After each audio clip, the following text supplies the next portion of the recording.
एक मेरे कंस्टिट्यूंसी में एक महिला बूढ़ी आई,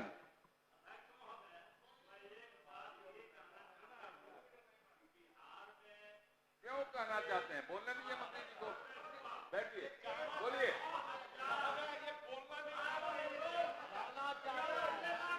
बोलिए मंत्री जी।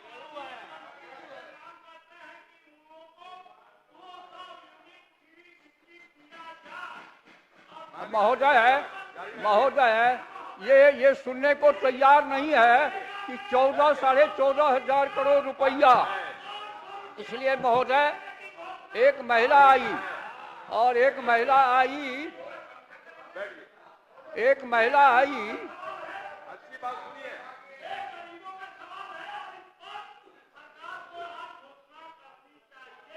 बैठिए। एक महिला आई महोदय, उसने कहा कि 2 बल्ब मेरा जलता है और 2000 का बिल आया। 7 बजे मैं चला गया उनके यहाँ, वो जो हमको देखी तो भाग खड़ी हुई, और उसके यहाँ जब देखा हमने तो आई भी लौट के नहीं। बिजली का दुरुपयोग भी रोकने के लिए हम लोगों को इंतजाम करना चाहिए। दिन में भी लाइन जलता रहता है।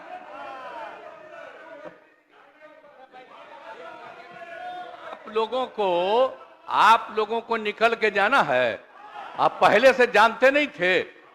आपको तो हम शुरू से कह रहे हैं ना कि मुफ्त में नहीं दिया जाएगा। अब बहुत कम पैसे में देते हैं हम लोग, और इसीलिए देते हैं कि वो सुरक्षित रहे। कितना कम पैसा में देते हैं?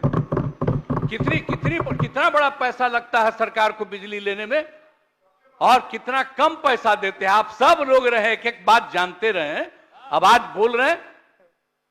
और बाकी कई राज्यों में कुछ लोग अपना कर देते हैं कि मुफ्त में देंगे, और हम तो शुरू से यहां बोलते रहे, बाहर बोलते रहे, यहां तक कि चुनाव के दौरान जब भी चुनाव होता था वहां पर भी हम खड़ा होकर के बोल देते थे कि यह सबकी सुरक्षा के लिए है। अगर उसको थोड़ा पैसा लगेगा, हल्का सा पैसा लग रहा है, तो आप लोग तो ऐसे ही खत्म कर देते हैं। हम तो सबकी सुरक्षा के लिए रखे हुए हैं।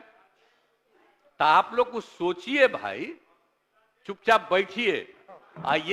ये तो बिल्कुल ही ईमानदार आदमी हैं और खूब बढ़िया से काम कर रहे हैं। अरे इनका बात सुन लीजिए, बैठिए। काहे लगे मतलब के बात कर रहे हैं?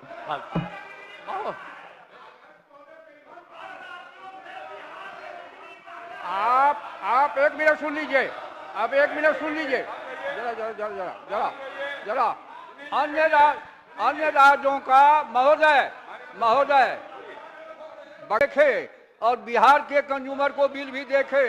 अगर अन्य राज्यों से ज्यादा महंगा होगा तो हम निश्चित रूप से सस्ता करेंगे, और नहीं तो अनावश्यक कुछ बोलते रहना है, अनाप शनाप बोलते रहना है। जैसा मैंने कहा महोदय, 3 लाख करोड़ ड्यूज है। ये फ्री बिजली कब तक चलेगी? कहां से आएगा पैसा कोई घास में फलता नहीं है। पैसा तो कहीं ना कहीं से पब्लिक के पास जाएगा।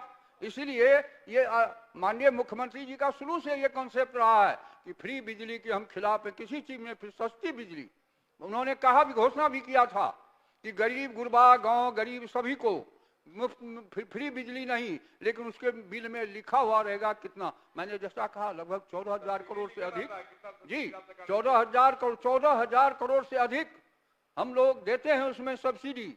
अब इससे बेसी क्या सुविधा चाहिए? और ग्रामीण क्षेत्र में साधारण कंज्यूमर का और ज्यादा है, शहर में उससे सस्ती बिजली मिलती है। इसलिए महोदय, अब स्वाभाविक है, पार्टी है, अपनी अपनी विचारधारा है। आज से 10-15 दिन पहले महागठबंधन की सरकार थी तो 4 लाख नौकरी मिली तो उसका श्रेय ले रहे हैं, और बिजली में प्रॉफिट में कंपनी गई तो उसका श्रेय मुख्यमंत्री जी को नहीं है, उसका श्रेय उनको है। संविधान में व्यवस्था है महोदय, to aid and advise there shall be council of minister. मुख्यमंत्री के सलाह और सहायता के लिए मंत्रिपरिषद होता है। मंत्रिपरिषद में कोई क्वारम नहीं होता है, कोई वोटिंग नहीं होता है। इसलिए आज अगर नरेंद्र मोदी जी की सरकार की उपलब्धि है तो बिहार में नीतीश कुमार की कॉन्स्टिट्यूशनल रिस्पॉन्सिबिलिटी सुविधा है। लेकिन संविधान से क्या मतलब इन लोगों को? क्या मतलब संविधान से? पलटी मार कहते हैं। जरा बताइए, 97 में आए थे, 95 में आए थे, कांग्रेस के खिलाफ ना आए थे, 97 में जब आरजेडी बनी, किसके समर्थन से सरकार बना था? कांग्रेस। जो कांग्रेस इनके बाप को जेल में बंद किया, हम लोगों को भी जेल में बंद किया, उसके साथी कैसे चले गए? वैशाली में कहा था कि मेरी लाश, मैं घुटना टेक मुख्यमंत्री नहीं हूं, मेरे लाश पर बिहार का बंटवारा होगा। और जब कांग्रेस ने समर्थन दिया तो कैसे राबड़ी जी की सरकार को बचाने के लिए झारखंड के मामले में सहमति हो गई। तो बोलते कुछ है, आचरण कुछ है। आज राजनीति की विरासत यह है महोदय, बोली में और कर्म में महान अंतर वाले जो लोग हैं वही अपने को क्रांतिकारी मानते हैं। जो काम करता है परिणाम देता है, उसकी चर्चा लोग नहीं करते हैं। हमारे यहाँ मिथिला में कहावत है, और भैंस वो खौर खाया बकरी खाया चार। तो जो काम नहीं करे वो पूरा वातावरण परिवार। अब नीतीश जी के कृपा से ही 2 बार जो उप मुख्यमंत्री बना, आज बड़का भारी नेता क्रांतिकारी हो गया। 9वां पास भी नहीं है, 9वां पास का कोई परीक्षा तो होता नहीं, लेकिन इनके कृपा से 2 बार उप मुख्यमंत्री बने। बाप की कृपा से नहीं, पिताजी की कृपा से नहीं। पिताजी की कृपा से जरूर पत्नी बनी, माँ बनी उनको, लेकिन यहाँ क्रांतिकारी भाषण दे रहे हैं। तो अद्भुत चीज है, वचन कर्म में महान अंतर। आज देश की राजनीति की विरासत के लिए खतरनाक स्थिति है महोदय। दुनिया का सबसे बड़ा लोकतंत्र आचरणहीन नहीं चल सकता है। और महोदय, बिहार का मैं फिर निवेदन करूंगा आदरणीय प्रधानमंत्री जी से कि बिहार गंगी जमुनी सभ्यता में सबसे अधिक आबादी का घनत्व है। हिमालय की बेसिन में होने से 7 नदियां, पेनेलियर रिवर है जो 12मासा नदी कहलाती है। बर्फ जब पिघलता है गर्मी में, अन्य नदियां सूख जाती है। बिहार की नदियां बर्फ के पिघलने से भर जाती है, हल्की वर्षा होने पर ही बाढ़ आ जाती है। और सबसे अधिक गंगी जमुना सभ्यता होने के कारण साउथ पानी की आसानी से उपलब्धता और हवा उपलब्ध होना, इसके लिए ज्यादा से ज्यादा आबादी गंगी जमुनी इलाके में बसी। इसलिए मैं फिर सदन के माध्यम से माननीय प्रधानमंत्री से हाथ जोड़ के विनम्रता पूर्वक निवेदन करना चाहूंगा कि बिहार को विशेष दर्जा देने की कृपा करे या विशेष पैकेज की कृपा करे, ताकि बिहार का समुन्नत विकास और आगे हो। और ज्यादा, अब कितनी गरीबी रेखा से कितने लोग ऊपर उठे हैं, बिहार रिकॉर्ड है महोदय, सबसे ज्यादा। तो काम नहीं हुआ तो कहां से? और महोदय एक बात मैं और निवेदन पूर्वक कहना चाहूँ, गरीब लोग बिजली बिल पूरे समय पर, निर्धारित समय पर पेमेंट करते हैं। वीआईपी लोग ही गड़बड़ करते हैं। अगर आप एरिया का देखें, मैं चर्चा नहीं करना चाहता हूँ, ग्रामीण क्षेत्र में घाटे में बिजली नहीं है, वीआईपी इलाके में ही कड़ाई करनी पड़ी है।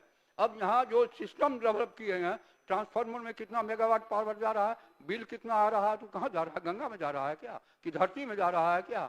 इसीलिए इस सिस्टम को ठीक करने के लिए ये कड़ाई की गई है और एटीएनसी लॉस इसीलिए घटा है। अब 5 कंपनियों में बिहार आई है। इसलिए महोदय, अब ये लोग तो चले गए, अब इन लोगों से निवेदन करना क्या है? अब कितना भी निवेदन कीजिए तो ये आदत सुधरेगी नहीं। इसलिए अंत में मैं महोदय निवेदन करना चाहूंगा सबसे कि इस बिल को पारित करने की कृपा करें। बहुत बहुत धन्यवाद।